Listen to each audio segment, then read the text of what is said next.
The Valley of Fear by Sir Arthur Conan Doyle. Part 1. The Tragedy of Burlstone. Chapter 1. The Warning. "I'm inclined to think," said I. "I should do so," Sherlock Holmes remarked impatiently. I believe that I am one of the most long-suffering of mortals, but I'll admit that I was annoyed at the sardonic interruption. "Really, Holmes," said I severely, "you are a little trying at times." He was too much absorbed with his own thoughts to give any immediate answer to my remonstrance.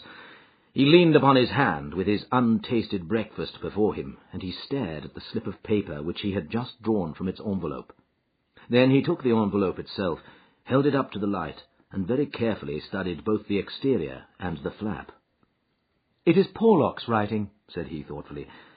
"I can hardly doubt that it is Porlock's writing, though I have seen it only twice before. The Greek E with the peculiar top flourish is distinctive. But if it is Porlock, then it must be something of the very first importance." He was speaking to himself rather than to me, but my vexation disappeared in the interest which the words awakened. "Who, then, is Porlock?" I asked. "Porlock, Watson, is a nom de plume, a mere identification mark, but behind it lies a shifty and evasive personality. In a former letter he frankly informed me that the name was not his own, and defied me ever to trace him among the teeming millions of this great city. Porlock is important not for himself, but for the great man with whom he is in touch. Picture to yourself the pilot fish with the shark, the jackal with the lion, anything that is insignificant in companionship with what is formidable. Not only formidable, Watson, but sinister, in the highest degree sinister. That is where he comes within my purview. You have heard me speak of Professor Moriarty? The famous scientific criminal, as famous among crooks as—" "My blushes, Watson," Holmes murmured in a deprecating voice.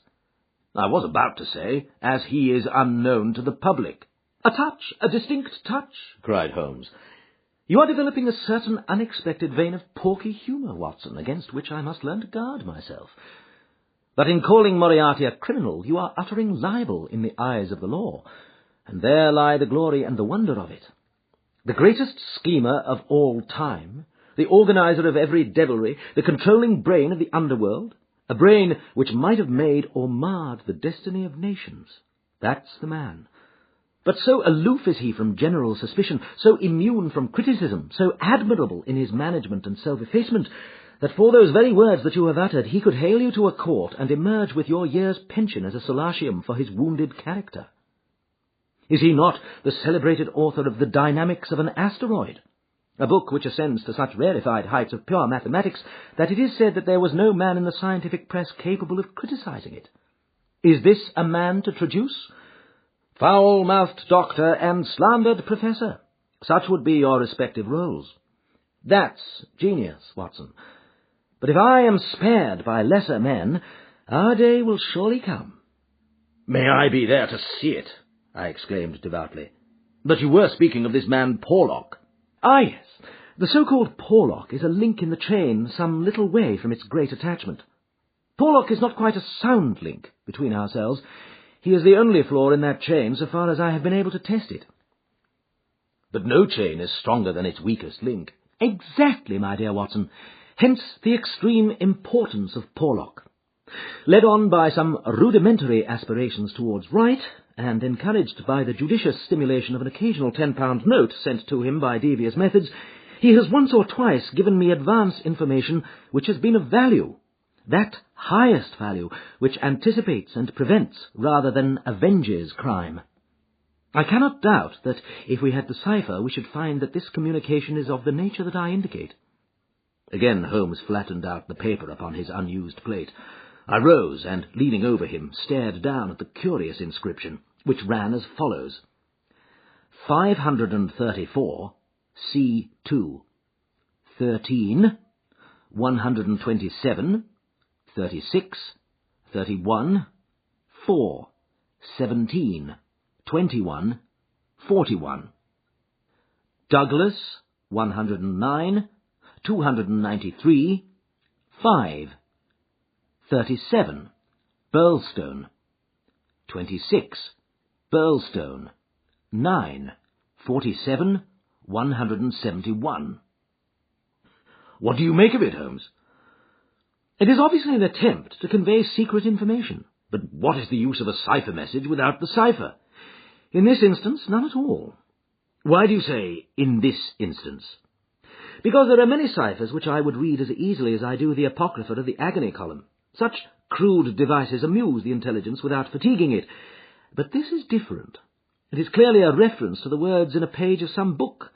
Until I am told which page and which book, I am powerless. But why Douglas and Burlstone? Clearly because those are words which were not contained in the page in question. Then why has he not indicated the book? Your native shrewdness, my dear Watson, that innate cunning which is the delight of your friends, would surely prevent you from enclosing cipher and message in the same envelope. Should it miscarry, you are undone. As it is, both have to go wrong before any harm comes from it. Our second post is now overdue, and I shall be surprised if it does not bring us either a further letter of explanation, or, as is more probable, the very volume to which these figures refer. Holmes's calculation was fulfilled within a very few minutes by the appearance of Billy, the page, with the very letter which we were expecting. "The same writing," remarked Holmes as he opened the envelope, "and actually signed," he added in an exultant voice as he unfolded the epistle. "Come, we are getting on, Watson." His brow clouded, however, as he glanced over the contents. "Dear me, this is very disappointing. I fear, Watson, that all our expectations come to nothing.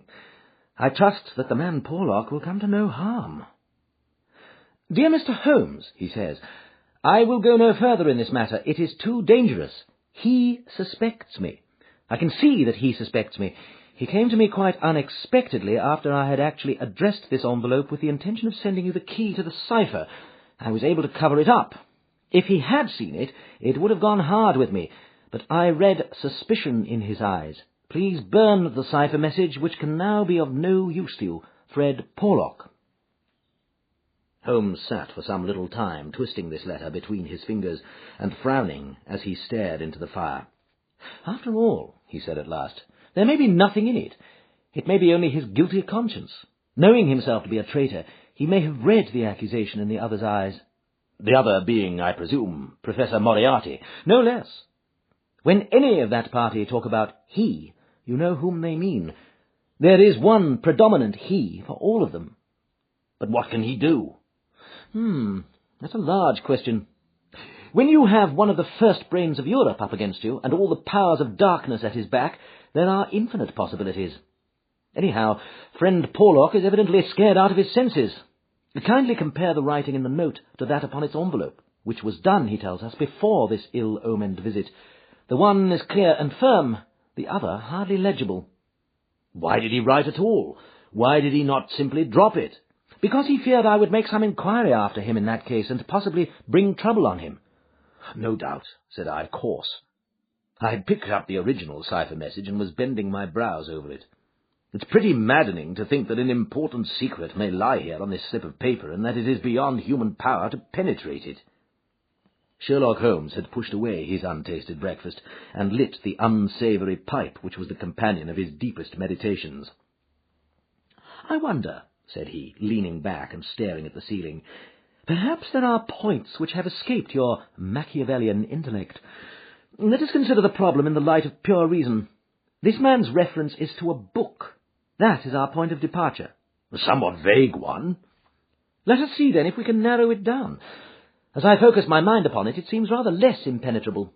What indications have we as to this book?" "None." Well, it is surely not quite so bad as that. The cipher message begins with a large 534, does it not? We may take it as a working hypothesis that 534 is the particular page to which the cipher refers. So our book has already become a large book, which is surely something gained. What other indications have we as to the nature of this large book? The next sign is C2. What do you make of that, Watson? "Chapter the second, no doubt." "Hardly that, Watson. You will, I am sure, agree with me that if the page be given, the number of the chapter is immaterial. Also, that if page 534 finds us only in the second chapter, the length of the first one must have been really intolerable." "Column!" I cried. "Brilliant, Watson. You are scintillating this morning. If it is not column, then I am very much deceived. So now, you see, we begin to visualize a large book printed in double columns, which are each of a considerable length, since one of the words is numbered in the document as the 293rd. Have we reached the limits of what reason can supply? I fear that we have. Surely you do yourself an injustice. One more coruscation, my dear Watson, yet another brainwave. Had the volume been an unusual one, he would have sent it to me. Instead of that, he had intended, before his plans were nipped, to send me the clue in this envelope. He says so in his note. That would seem to indicate that the book is one which he thought I would have no difficulty in finding for myself. He had it, and he imagined that I would have it too. In short, Watson, it is a very common book. What you say certainly sounds plausible. So, we have contracted our field of search to a large book printed in double columns and in common use. "The Bible!" I cried triumphantly. Good, Watson, good. But not, if I may say so, quite good enough. Even if I accepted the compliment for myself, I could hardly name any volume which would be less likely to lie at the elbow of one of Moriarty's associates. Besides, the editions of Holy Writ are so numerous that he could hardly suppose that two copies would have the same pagination. This is clearly a book which is standardized. He knows for certain that his page 534 will exactly agree with my page 534. But very few books would correspond with that. Exactly. Therein lies our salvation. Our search is narrowed down to standardized books which anyone may be supposed to possess. Bradshaw! There are difficulties, Watson. The vocabulary of Bradshaw is nervous and tense, but limited. The selection of words would hardly lend itself to the sending of general messages. We will eliminate Bradshaw. The dictionary is, I fear, inadmissible for the same reason. What then is left? An almanac! Excellent, Watson. I am very much mistaken if you have not touched the spot. An almanac. Let us consider the claims of Whitaker's almanac. It is in common use. It has the requisite number of pages. It is in double column. Though reserved in its earlier vocabulary, it becomes, as I remember right, quite garrulous towards the end. He picked the volume from his desk. Here is page 534, column 2, a substantial block of print dealing, I perceive, with the trade and resources of British India. Jot down the words, Watson. Number 13 is Maratha. Not, I fear, a very auspicious beginning. Number 127 is government, which at least makes sense, though somewhat irrelevant to ourselves and Professor Moriarty. Now let us try again. What does the Maratha government do? Alas, the next word is pig's bristles. We are undone, my good Watson. It is finished. He had spoken in jesting vein, but the twitching of his bushy eyebrows bespoke his disappointment and irritation. I sat helpless and unhappy, staring into the fire. A long silence was broken by a sudden exclamation from Holmes, who dashed at a cupboard, from which he emerged with a second yellow-covered volume in his hand.